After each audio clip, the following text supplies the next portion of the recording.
means even the Indians know that they came from us, Manuna Amaro.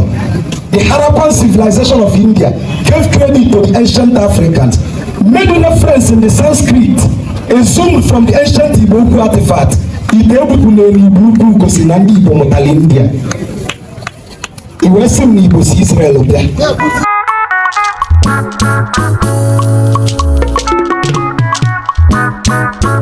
Kai swagede.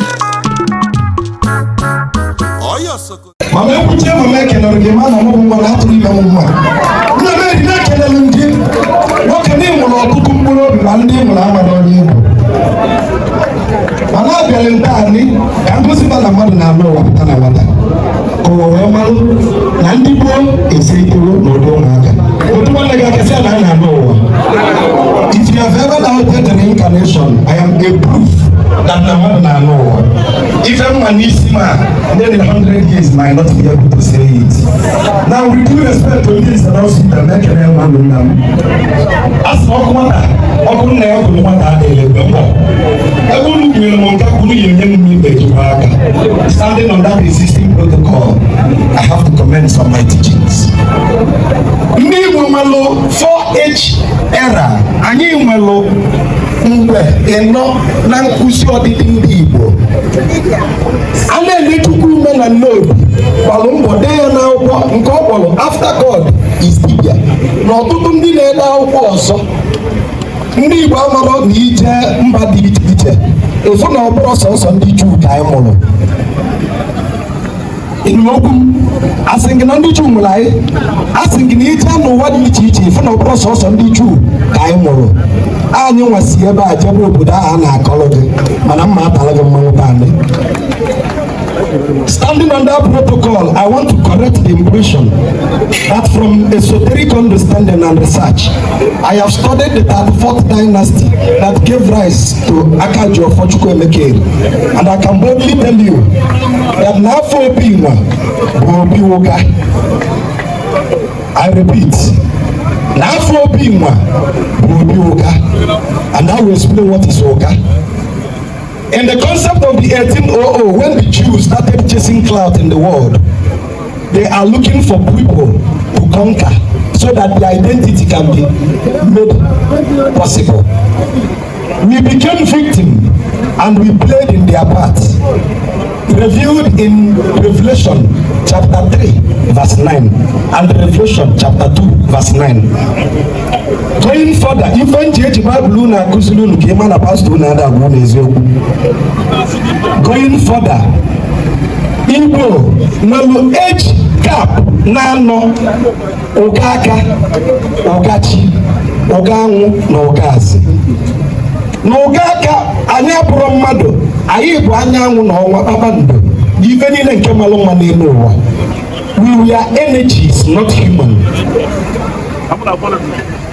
N'ụgachi mgbe aka anyị bịa bụrụ mmadụ, bụrụ ụmụnta na-adịghị ike, ndị obi ha zuru oke na-enwere aghụghọ, spotless.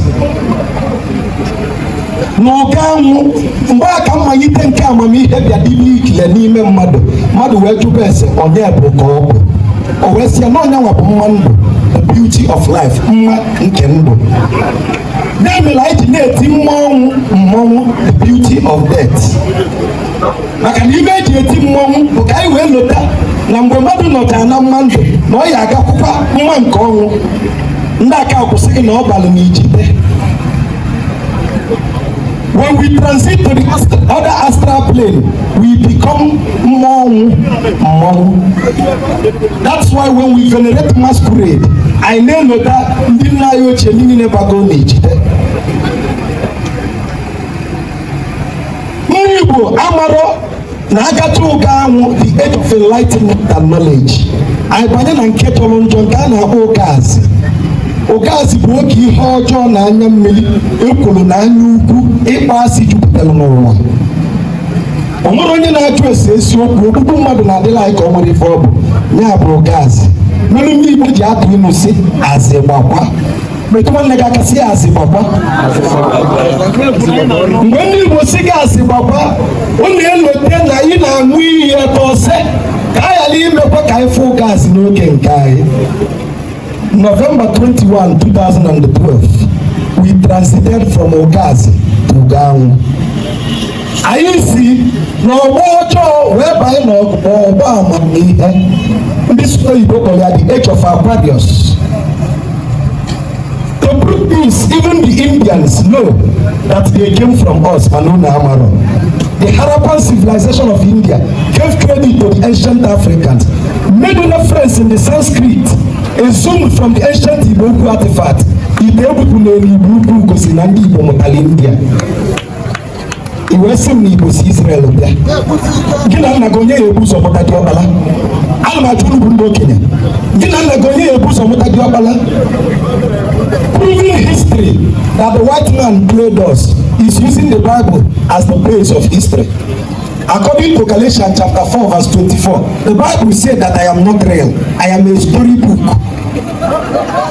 The Bible gave one, Galatians 4:24. I say, for all these are an allegory.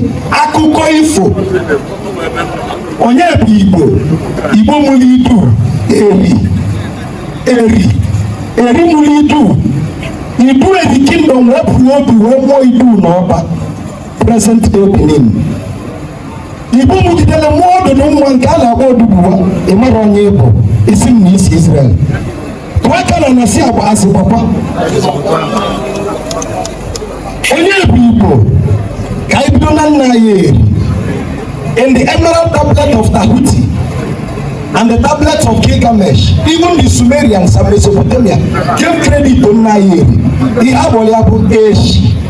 N'ebe ndị Igbo ji na-asị gị kemgbe eri, eshi mgbe, eri mgbe, ehi mgbe, ịgbọli eshi, ịgbọli eri, ịgbọli ehi, ịgbọli evi. Ị na-ekwu maka nna m nwa. Kedu na-ekwu na asụsụ dị iche iche na ọgbụ ya ka ọ dị ike. Mana ị mara onye Igbo. Maka ndị ya bụ Igbo tụrụ Bible. Ebu m 613 codified laws ndị Judaism n'isi. So before Igbo akwadokwa akwado. Igbo amaghị onye fọbụ. I've challenged my Israeli friend that I can prove to you that Israel abụrụ afọ obodo. Ebe ndị Israel bụ data, ihe a na-akpọ ya bụ Upper Kemet. And they introduced 3 deities a na-ekpelu. Pastor kwuru okwu o wute m na ọ nọrọ. That reverend bido n'oziọma. Iwu dị m na-arụ mgbe ọ na-ekwu. Ọ sị na Yahweh must be worshipped. And I am here to tell you to make your research. If you don't find out na Yahweh bụ afọ alụsị ndị Kenan, burn me alive. Iwe tufu arọbụ n'agụdụgba nna gị bụrụ arọbụ n'agụba onye ọzọ. Exodus 25 verses 18. Also, and thou shalt mold me 2 cherubim. Verse 22. Upon it I, Chukwu, will stand to commune with thee. Unu ga-abụrụ m alụsị na-abụ. N'enyi ya ka mụ bụ Chineke na-agbakọsị ọka agwụ n'okwu. Omenala Igbo abụghị ikpere alụsị ma ebe bụ alụsị. Maka na ya adịghị ekpere alụsị. Anyị na-agụda alụsị. The cherubim is a medium through which we communicate to Chukwu. Alụsị is the 2 word that gave you alụsị. Ihe na-akwụsị amụ na-eme ajọ ife. But before the concept of alụsị, ọ nwere ife anyị na-akpọ ọrụ ọkala. Ọrụ ọkala bụ the energy summation. Ife anyị na-akpọ ya bụ ọrụ ọkala isi ogidi. Ọrụ ọkala bụ isi ogidi. Akọpụli ya tinye na Baịbụl sị gị ndị Igbo si n'isi na-adị egbu ogidi mee gịnị? Ogidi eme gịnị? Ọrụ ọkala bụ ogidi. Ka ndị ọcha akọpụli tinyere gị na Baịbụl sị gị na Uza fụrụ ka ebu Ark of Covenant na-aga. Ọfụ ka ọ na-ada otinye aka ogidi mee gịnị? Kedu ebe ogidi ndị Igbo dị? Sọọsọ onye Igbo ka onye ọbịa gwara ya na ebe nna ya dịrọ nsọ na ana nsị ya dị n'ala Israel. Sọọsọ onye Igbo ka onye Rom pịasị ya na Rom bụ ebe dị nsọ.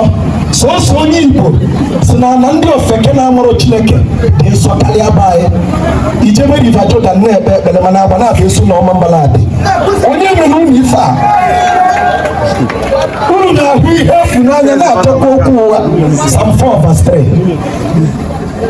The Egyptian gave credit to our ancestors.